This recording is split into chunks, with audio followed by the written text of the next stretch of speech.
Salve, salve família, bem-vindos a mais um Flow, eu sou o Igor. Hoje quem tá aqui do meu lado é a Cris Paiva, tudo bom, Cris? Tudo bem? E aí? Joia. Obrigado por vir aqui, saído diretamente do Vênus. Vim de longe, né? Nossa, olha. Muito longe, né? Não, mas é que, pô, você falou pra caralho, agora tu vai falar pra caralho de novo, olha aí. Mas é só mulher, né, Igor? E o nosso convidado... Eu falo 2 horas lá, falo 2 horas aqui, chego em casa pensando, pra que eu vou ligar pra contar tudo que eu fiz hoje? Obrigado, Casal Bé, por vir Imagina, aí, eu estou muito feliz. E acho que meus filhos estão mais ainda, porque eles adoram você, Igor. Adoram você. Cara, obrigado, assim, é muito gostoso ouvir isso, especialmente de um cara que eu achei que fosse impossível estar sentado aqui comigo um dia. Pelo amor de Deus, eu sou facinho. Tá Sou certo, facinho, é só cantar que eu vou. O lance da praça, assim, que me chama atenção pra caralho também, é como é um formato que quando ele surgiu, não tinha nada igual a ele. Não tinha ele não era...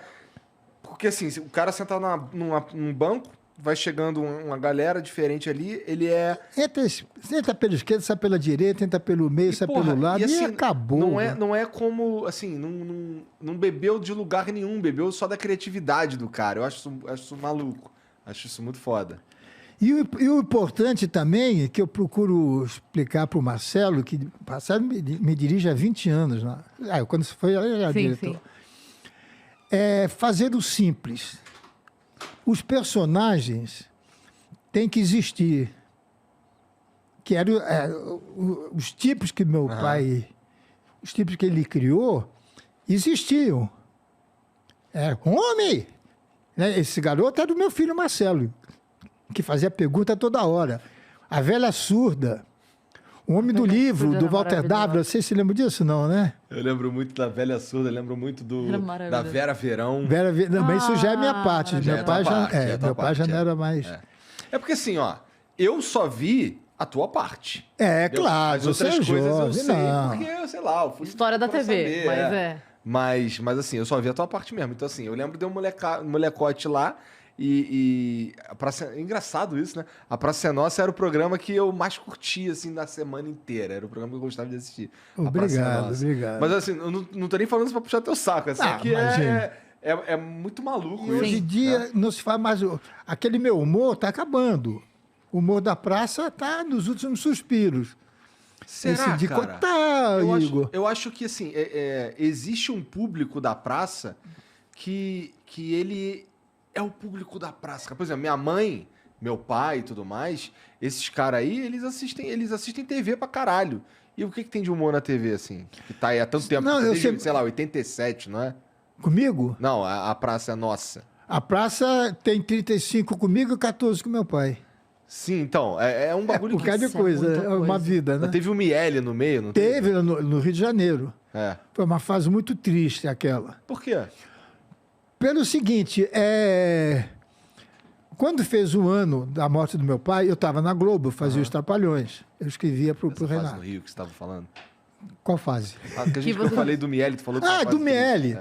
Porque meu pai tinha morrido e no primeiro aniversário da morte dele, eu pedi pro Boni para fazer uma missa e botar no Jornal Nacional. Faz um ano. Uma coisa... E o Boni começou com meu pai, né? Nós começamos juntos, eu e ele.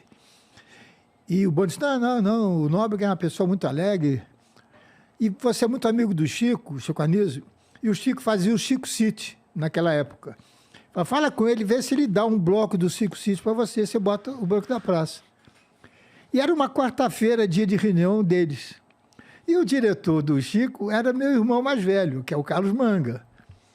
O pouco que eu sei de direção, de ritmo, ele é que me ensinou.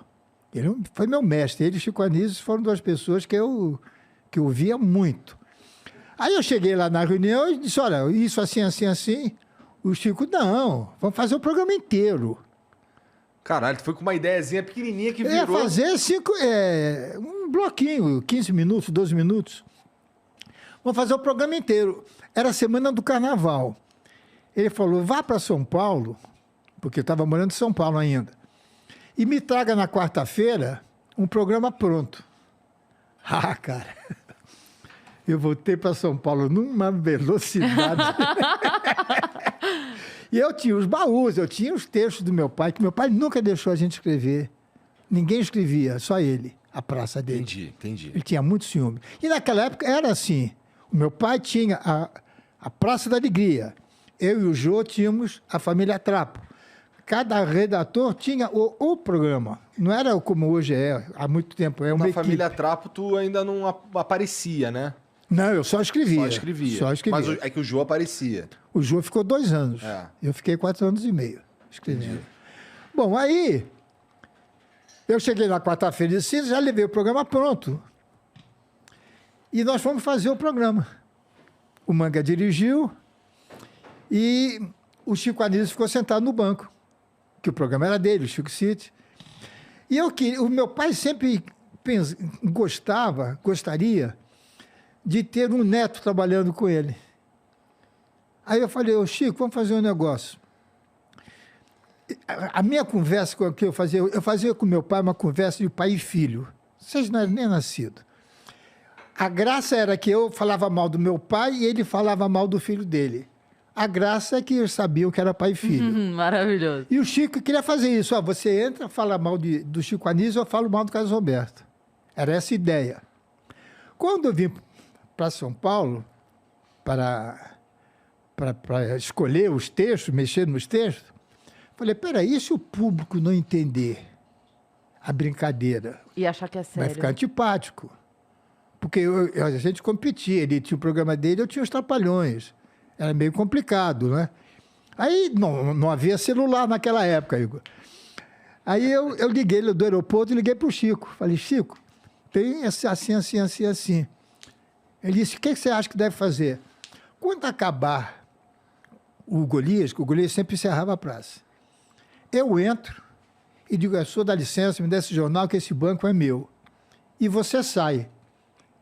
Assim que você sair, o Beto, que é meu filho mais velho, entra, senta do meu lado e começa a dizer, sabe que o meu pai, aí, frisa, e estava a música, a mesma praça. Ficou uma coisa muito... Foi uma choradeira danada, que foi uma coisa muito bonita. E assim foi feito. Assim foi feito. E o doutor Roberto Marinho assistiu o programa, que era para fazer um só. Quando eu cheguei na semana seguinte para fazer os Trapalhões, tinha um recado para procurar o Boni com urgência. Eu fui lá e disse, olha, o doutor Roberto quer a praça agora. Volta para São Paulo e me traga 2 programas. E me traga elenco. E fui falar com ele, Silvio, queria que você fosse lá em casa. Não, eu não posso, sei o quê, Paraná. Falou uma série de coisas. Eu falei, porra, cara, você me dá uma casa de presente e você não tem tempo de ir jantar comigo? Ele falou, cara, por isso não. Estava fazendo umas reformas lá, uma maquete. Só, isso aqui, tudo isso que eu tenho, eu devo a Manuel. Nem por isso eu vou ao cemitério visitá-lo. Caralho. O Silvio deve ser muito difícil de sair de Muito casa, né? difícil. Porra. Muito difícil. Vou marcar um flow com ele lá no SBT. Marca. É o Ele não único pode ir jeito. no programa dos outros. Eu acho que o Silvio tem vergonha. Senão ele morre. Ele não pode. É verdade, é. Eu acho que ele tem vergonha de ser bom. Ô, deixa eu te perguntar um bagulho. Tu conhece o Silvio desde sempre? O Silvio é careca, cara? Não. Não é mesmo. Pelo contrário, Ele usa tinha... peruca? Não, ele tinha o cabelo aqui assim na frente e ele cortava aqui assim um pouquinho. Para não ficar igual Mickey Mouse. Por isso que parece que é peruca, mas não é não. Entendi, mas tu lembra que teve uma época aí que todo mundo ficava falando que o Silvio Santos usa peruca. não sei Inclusive o quê. a Maísa, A uma vez, Maísa puxou o maravilhosa que brincava com ele tanto. cabelo. Mas tem Falou, muitas cara, como é que coisas. foi isso daí? Não falou nada. Eu ofereci a praça lá do jantar, Silvio, amanhã eu vou assinar com a Bandeirantes. Você não quer fazer a praça?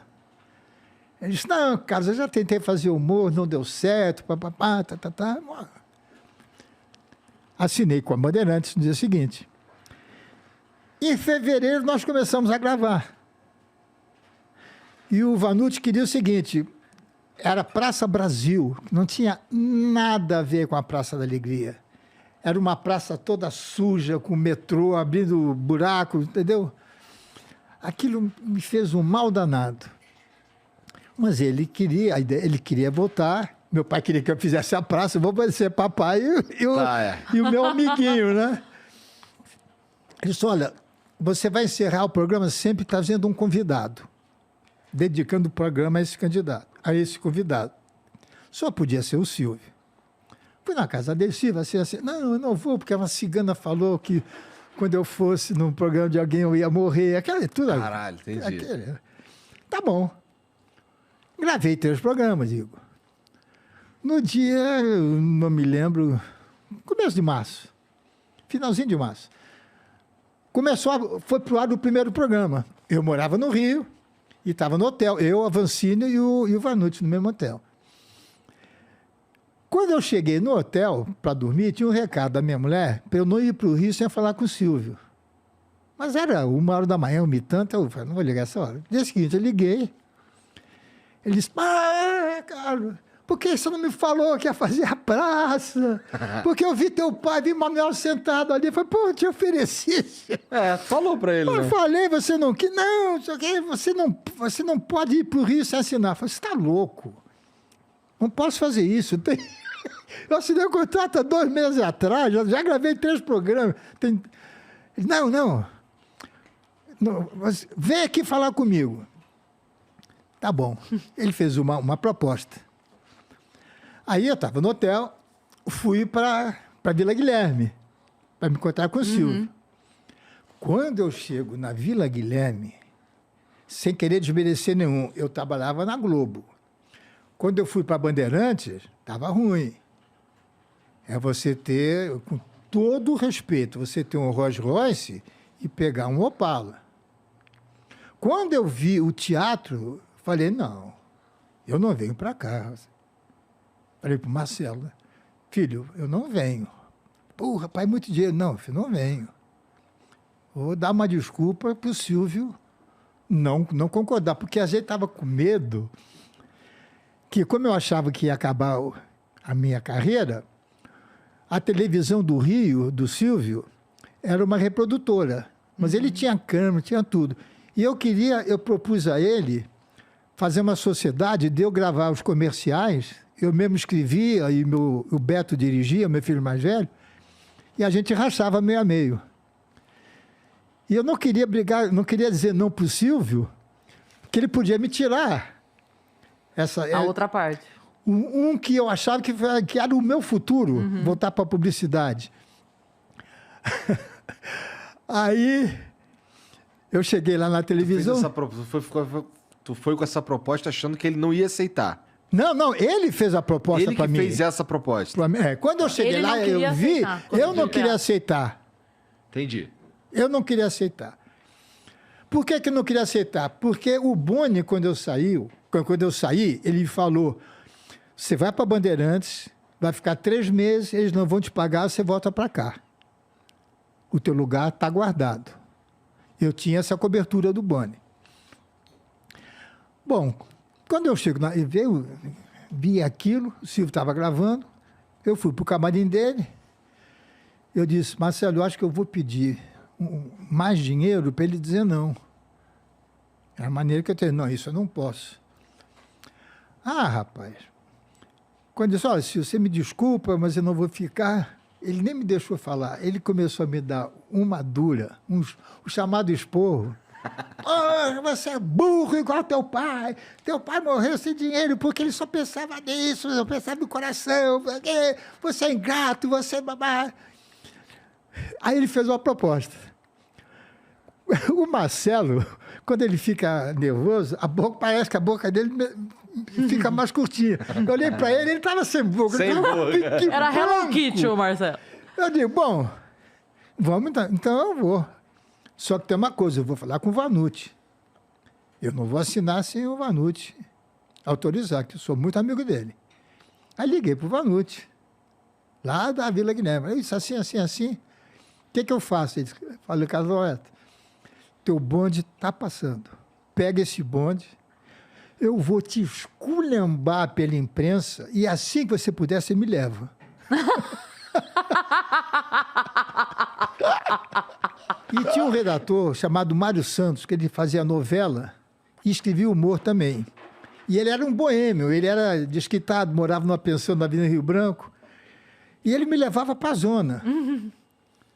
Ele me levava para a zona. Visitou a Vila Mimosa? Ah? Não, isso é em São Paulo. Não esquece. Deixa pra lá. O que é? É que a Vila Mimosa é um puteiro Não, famoso lá no Rio, pô. Não, é aqui em São Paulo, é da rua Aimoré de Taboca, lá no Bom Retiro. Tá bom. Bom, e o Mário me levava para ir. Eu tinha 16 anos. Então, para o Mário poder entregar os textos, eu comecei a ajudar o Mário a escrever. Só que meu pai não podia saber que meu pai era diretor da rádio. Pra caralho, entendi. Entendeu? Ah. Aí eu fui sem ele saber. Quando eu repeti pela terceira vez, eu disse, não, está na hora de eu trabalhar. Que eu tenho vergonha de ser vagabundo e meu pai pagar meus estudos. Eu sempre fui assim, sempre fui assim. Teu pai devia ficar puto pra caralho. Puto. Aí um dia, e ele era estourado, meu pai não era aquilo que aparecia na televisão, não, ele era estourado. Ele era muito rigoroso. Aí ele disse, ó, pai, mas nós éramos muito amigos, nós tínhamos muita intimidade. Tu tem muitos irmãos? Eu sou filho único. Ah, então, porra, aí isso explica um pouco, né? Não, e nós éramos muito amigos. Eu com 15 anos, 15 para 16 anos, o Simplício era um artista, ele tinha um caso com uma cafetina. Entendi.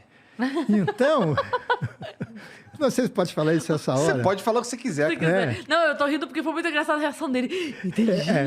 Cara, pareceu criança E ouvindo. meu pai... Estamos na internet, aqui não tem hora, é isso E aí. meu pai um dia chegou pra... Olha a besteira, eu tenho até vergonha de falar. Eu viro. Cara, Não, a Cris não. Paiva faz piada de dar o rabo, cara. Porra, acho que ela não... Não, meu Tá pai, olha, meu liberado. filho, é muito perigoso você se masturbar nessa idade, você pode pegar tuberculose. Caralho. Tinha aquelas coisas do passado. Você vai nesse endereço aqui, procurar a Carmen. A Carmen era A madre dona do dele. estabelecimento. A dona do estabelecimento. E você vai lá e eu pago no fim do mês. Então, Ele abriu uma caderneta na zona. Isso pra mim. não era zona, não. Não era, zona era uma coisa, era rua, era um rendezvous. O que é rendezvous? Era um apartamento, um puteiro. É um apartamento de 5 quartos que você entrava, tinha as mulheres lá. E era lá que eu ia. Aí é toda hora, pô, imagina. Nossa, eu me achava tinha- muito indo na padaria pegar pão pra pagar no fim do mês, Igor. Olha aqui. Deu molinho, cara. Mas aí